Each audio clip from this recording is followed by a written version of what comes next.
You know how last week I really highlighted how stupid people were because they forgot how the intro of episode 1 was, so I broke it down.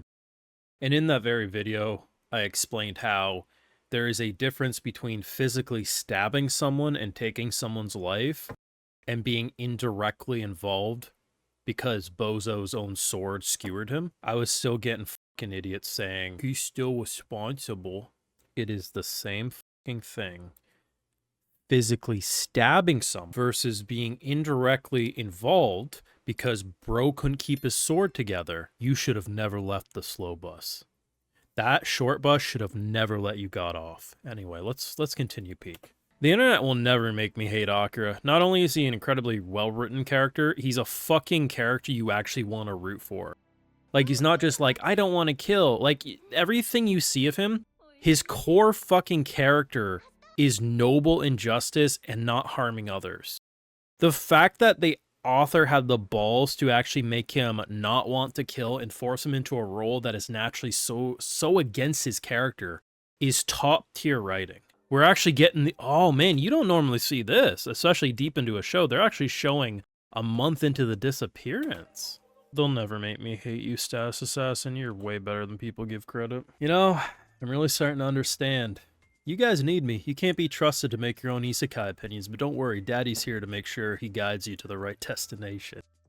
Make sure you drop a like on this video though, show your support, subscribe if you're new around here, and Patreon for live reactions and exclusives over there, which will also help fund the channel in videos just like these. So, I've always said pretty early on, I don't really care if people don't like the show as much as me, or they prefer characters who kill, whatever, difference of opinion, but where I've always had a deep hater energy towards, honestly, and I'm realizing it's probably not even Kendrick Lamar to Drake. It's probably 50 Cent to Diddy, man. The level of joy I get from tearing down people who deeply misunderstand character writing, because either they're just too edgy for their own good, or have such surface level understanding of the show because maybe they watch with their eyes closed or whatever, and they write things off as loser energy rather than just being like, oh shit, you know, thank God we finally have an isekai that legitimately has a human in the role here. And rather than just being like, well, I'm in a new world, let's just toss away all my morals.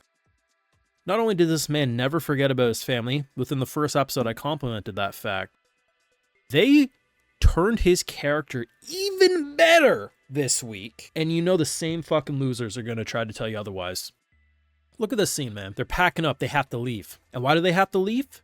So this happened early in his life. Dad took care of them. Mom has been sick seemingly for most of their life. Dad was the one who worked and cooked, and, you know, he had enough at some point and he left. Is it right? No, but even Akira says, I don't necessarily blame the guy. Like, I understand it's not an easy thing. And what did Akira do when this happened? He didn't have resentment. He said, you know what? I will be the man of the house now. I will help cook. I will do all this stuff. I didn't need to see this to understand why he wanted to go back home. But seeing this, it adds so much more respect that I have already for him as a character. And I'm going to say something that's going to piss people off. But frankly, my dear, I don't give a damn. This might be my favorite fucking isekai character of the year. I'm going to be real. Mainly because I don't think he's going to be my favorite of all time. And I don't think this show is anywhere close to being one of my favorite isekai of all time. But to actually have someone who just feels like a genuinely good fucking dude. He fell in love, got married. You can argue, was it too fast paced? But the dude at his core not only is considering what it will feel like if I was to kill someone, even though killing, all roads lead to Graham. Killing Graham would free a friend, would get revenge on his bro. But at the same time, not only does that weigh on his mind, how could he face his family coming back a murderer? And you already know, the people who really hate the fact that this man's not an edgy loser are going to say, well, of course his family will forgive him. He was put in a hard... People, I don't know why, because it doesn't make sense to me. I mean, I think maybe the last time I've ever had these thoughts was when I was in 9th grade, maybe. But even then, I didn't really view media like this, where you're just like, well, just do this, it would solve the issue. When you absorb a story like this, you're supposed to empathize with the character. You're supposed to understand why the character feels the way they do. It's not about, well, if he just goes kills it. Like, we're not playing a video game. Yeah, of course, if we're playing a video game, we're just going to go kill who we need to kill. But realistically, and as I keep saying, most people can't pull the trigger. There are some cultures that are more prone to it. There's some people that are more prone to it. But it is statistically proven because that is the way we have been raised, and our generations upon generations has taught us, because we haven't had to kill to survive for a long time, right? This moment in particular does wonders for his character. And I think what's so amazing, you actually get to see it. I think in this scene in particular, it's about a month after the school upped and disappeared. We knew they upped and disappeared, but you never get to see that. Like, maybe at the end of a show if they do go back home. But the fact that the family's just like, you know, of course he'll come back. Like, I mean, the mom's probably saying it to a degree of like, she can't face the truth, because realistically, after a month, statistically speaking, they don't come back. Search parties, I think, get called off after like 10 days or something, or 14 days, something like that, because they ain't gonna return. Sister, I don't know, man, like, bless her heart, but holy hell, like, they're doing so much, and it's like, if people don't like pacing or some of the other characters, I can understand, but like, Akira's no kill, they continue to flesh him out, and I think the fact that they are pacing it so well. Some people like didn't like the fact of like, oh, you know, a girl's sister storyline, it was fast paced, but Akira's like build up to potentially his first kill and knowing he needs to kill Graham is paced excellent. And it's weird too, because every week I'll get new comments and people think I'm like joking, like I'm just like playing up a bit. Bro, I'm not fucking joking. This man is not poorly written. You may disagree with his actions. There's plenty of characters that I've disagreed with actions. And while I actually do agree with his mindset for the most part here, but that's not why I hype him up.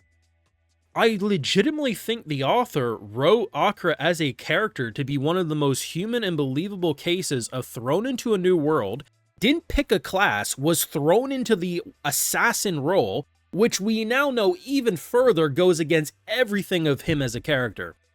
You know damn well he would have been a healer if he was able to pick his role based on his family upbringing there. He's not only worried about changing in this world and how that could affect their relationship, he's worried, how do I even confront my family? Like, I'm going to get my hands so dirty, I won't be able to face my family. And people are going to want to make the arguments, well, how, like, what's he going to do? Is he going to abandon his new wife to go back home? We don't know what's going to happen. He hasn't even decided if going back home is worth it because of the amount of sacrifice to do the summoning, right? He's got to live his life in the meantime, but he also has to stay true to who he is. And I do think he has to kill Graham, but I think what they did in this episode was actually really good too. She says to him that everyone has their story, and I think depending on how they write Graham, either they're going to commit to Graham just being a piece of shit, or they're going to make him morally gray. And if they make him morally gray, it's going to make killing him very difficult, because once you get into the morally gray category, it's very easy to see how you could have directed the story from his point of view, and he's probably not going to seem as bad of a person. Now, granted, I think he probably is just a scumbag, and if so, that will make killing him easier for him. But the fact that she even calls out, like, it's not necessarily up to us to decide, you know, who lives or dies. Like, yeah, there's self-defense and stuff, but going out of your way to kill him, unless this is something you really want to do, you shouldn't do, right? Like, at the end of the day, I can clickbait you with titties because this woman has bazongas. But at the end of the day, Akira's character writing is freaking fantastic. No one believes, well, my community for the most part believes me, but all the new people who show up every week legitimately think I'm taking the piss. And honestly, if this is what you think is shit writing, I am glad I do not share your tastes. I'm going to keep it completely blunt, because you probably want to sell me on smartphone, cell phone bullshit in another world. Nah, get out of here. This is what we want to watch. Let me know your thoughts down below on this week's episode. I'm sure people call this shit slow or blah, blah, blah. Nah, this is peak. Tired of pretending otherwise. Thoughts down below. Drop a like, share your support, subscribe if you're new around. Of course, Patreon for live reactions and exclusives. Like, hey, while you're over there, I'll give you a video shout out, because patrons are what makes videos just like these possible. So today we got Danny Boy, Simon Lau, GreedX23, Neil Vickers, Jenny Stiegel, Pope of the Church of Miyu, Matt Barker, Xenogod, and we also have Mario Jacobs. So I appreciate the support. Please take care, and you all have a good one.